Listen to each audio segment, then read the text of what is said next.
Prática 3. Existência de Deus. Depois das reflexões que vos tenho feitas sobre o símbolo em geral, pede a boa ordem da doutrina que passe a explicar-vos distintamente seus artigos, descobrindo-vos em cada um tesouro inestimável de conhecimentos e fazendo-vos observar a multidão de coisas que estão escondidas debaixo do véu de poucas palavras. Creio em Deus Pai onipotente, Criador do céu e da terra. Eis aqui o primeiro artigo do símbolo apostólico, o qual em poucas sílabas nos ensina mais verdades que não puderam descobrir os filósofos mais insígnes com todos os seus estudos e afãs, porque nos ensina a existência de um Deus, a simplicidade de sua natureza, a distinção real das divinas pessoas, seus adoráveis atributos e a criação de todas as coisas. Matéria abundantíssima como vês e que pede ser tratada em diferentes catecismos.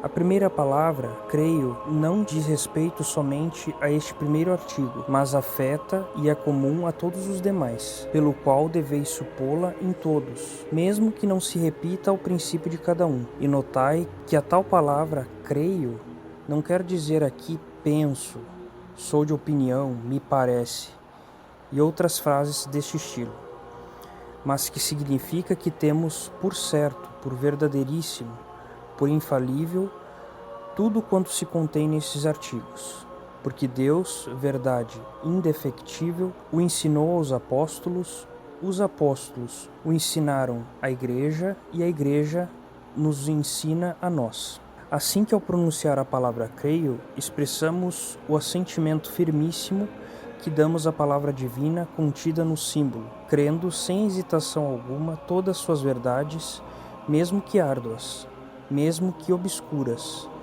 mesmo que repugnantes a nossos mesmos sentidos, e crendo-as com absoluta certeza, mais do que cremos aquelas mesmas coisas que conhecemos por evidência, que vemos com os olhos, que tocamos com as mãos.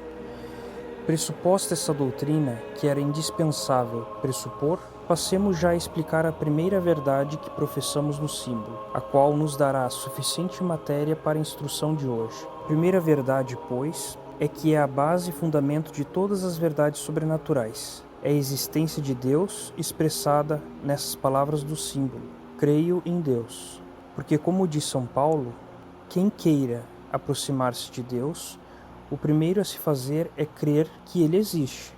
Essa, digo, é a primeira verdade, porque se não começamos por crer na existência de Deus, como poderemos crer nas demais verdades, cuja certeza fica sobre toda a verdade indefectível de Deus que as revelou? Por isso o Senhor teve sumo cuidado em assentar bem esta base, de maneira que sua existência é a coisa mais clara e incontestável que há no mundo, pois nos a persuadem os oráculos da fé, nos a demonstra a luz da razão, e nos aprega a voz da mesma natureza.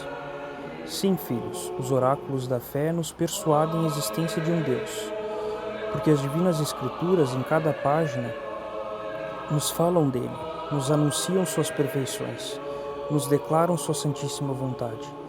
Deus mesmo nos assegura com sua própria boca, dizendo-nos em muitos lugares: Ego sum Dominus, Deus tuus, eu sou o Senhor vosso Deus. Mais ainda, quando a fé não nos ensinasse essa verdade, ela é por si mesma tão evidente que para conhecê-la não se necessita mais que ter o que se chama sentido comum ou razão natural. Eu não tenho de fazer mais que abrir os olhos, que contemplar o céu, que observar a terra, que examinar as criaturas. Nenhuma só encontro entre tantas que não me pregue altamente que há um Deus, que não me dê testemunho dessa verdade, que não seja para mim uma demonstração. Desde o primeiro astro que gira no alto céu, até o miserável réptil que se arrastra sobre o pó, todas as criaturas clamam a uma voz. Deus é quem nos fez e nós nos fizemos a nós mesmas. A avenzinha que canta junto à água, o cordeirinho que brinca no prado, a flor que cresce no campo, o peixinho que brinca dentro do rio, todos me dizem com voz muda, mas eloquente: Ipse fecit nos, Deus nos fez. Muitas feras há por aí que não entendem essa linguagem de todas as criaturas. Mas para cimentar-vos ainda melhor nessa verdade fundamental, segui-me com um pensamento ao mais retirado de um espesso bosque. Depois de haver andado numa floresta muito fechada, eis que de repente nos achamos à entrada de um largo e delicioso prado. Em meio dele se levanta um magnífico palácio que, por sua beleza, magnitude e preciosidade, pode competir com um escorial. Observai quantos adornos formoseiam por dentro e por fora. Por fora se vêem estátuas de finíssimos mármores, jardins de forma a mais bela, formas de águas, os mais caprichosos e lindos. Por dentro, admiram aquelas salas luxuosamente adornadas, soberbas cortinagens, pinturas insígnes, leitos dourados, mesas cobertas de porcelana, com tudo demais que possa desejar na habitação de um príncipe. Dizei-me agora, vos parece se este palácio pode haver nascido por si mesmo neste bosque, ao modo que nascem os cogumelos? A simples vista deste edifício tão magnificamente construído e tão sabiamente ordenado, não se levanta naturalmente vosso pensamento a admirar a sabedoria do arquiteto que formou o plano e dirigiu a obra? Não teríeis por fato a quem imaginasse que todas essas coisas se haviam reunido ali por mera causalidade, sem direção de ninguém? Pois esse é o nosso caso. Ao ver esta grande fábrica do universo, o céu, essa abóboda imensa, toda semeada e resplandecente de astros tão admiráveis, por seu número, por sua formosura e por sua luz, ao ver essas duas grandes luminárias do firmamento, o Sol e a Lua, tão regrados em seus movimentos e tão constantes em suas revoluções, ao ver esse esquadrão interminável de estrelas que, recorrendo em várias direções os largos espaços do céu, nunca chocam entre si, nunca se impedem o curso, antes todas juntas formam simetricamente um quadro mais admirável e belo, ao ver a terra tão fecunda em toda sorte de produções, tanta variedade de avenzinhas que povoam os ares, de peixes que habitam o mar, de flores que adornam os prados, de árvores que cobrem os montes. Quem não é estúpido e insensato não pode menos que levantar seus olhos ao alto e confessar que há um Deus que deu ser a todas essas coisas, que a todas as preside e governa. Um Deus cuja glória publica nos céus e cujas admiráveis obras anunciam o firmamento. Não venhais, pois, a dizer-me que Deus não se vê, que não aparece a vossos olhos materiais. Que? Temos que ver a Deus com os olhos do corpo para crer que Ele existe? Com os olhos se veem as coisas corpóreas, as espirituais se entendem e não se veem. A mais de que, quantas coisas creis e entretanto nunca as haveis visto? Haveis visto jamais essa alma que informa vosso corpo? Contudo bem creis tê-la. E por quê? Porque mesmo que invisível é a alma em si mesma, se faz bastantemente conhecer por seus efeitos de falar, pensar, mover e obrar. Pois, se pelas obras do corpo reconheceis a existência de vossa alma, por que não haveis de reconhecer a existência de Deus pelas obras das coisas criadas? Diz São Paulo, mesmo que Deus seja por si mesmo invisível, se dá tanto a conhecer pelas obras de suas mãos que é impossível não reconhecê-lo. Mas que, direis vós aqui, não há pessoas no mundo que, rejeitando toda a crença de Deus, negam redondamente que Ele existe? Sim que elas existem, e o afirma claramente a mesma Escritura. Mas essas mesmas palavras nos mostram claramente o absurdo de um tal assentimento. Em primeiro lugar, a Escritura qualifica essas pessoas com o nome de insensatas. Dixit insipiens, indicando-nos com isso que o assentimento é uma extravagância, um delírio, um erro que não pode caber no entendimento são.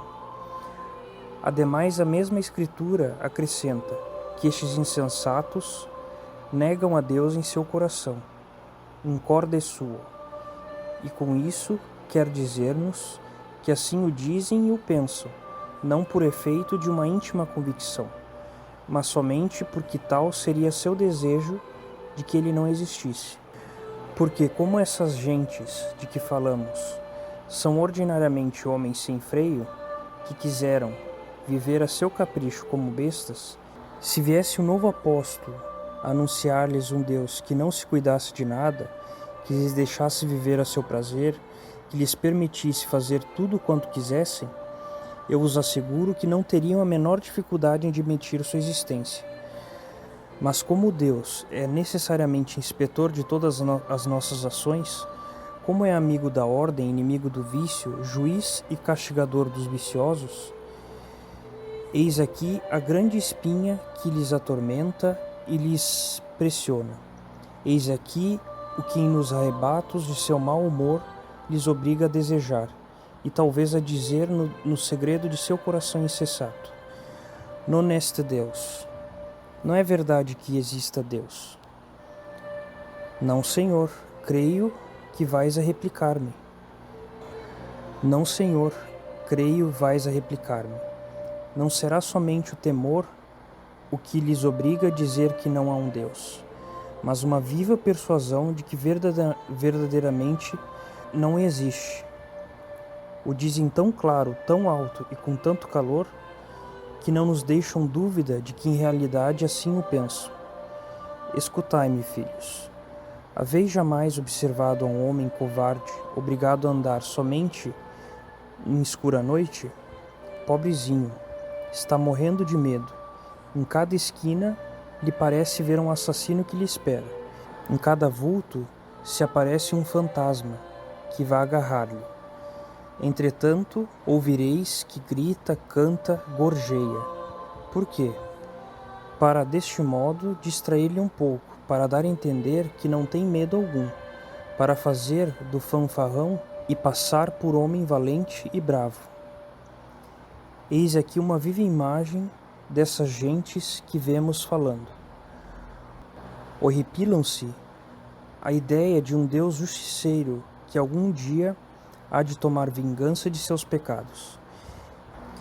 Que quereis, pois, que façam?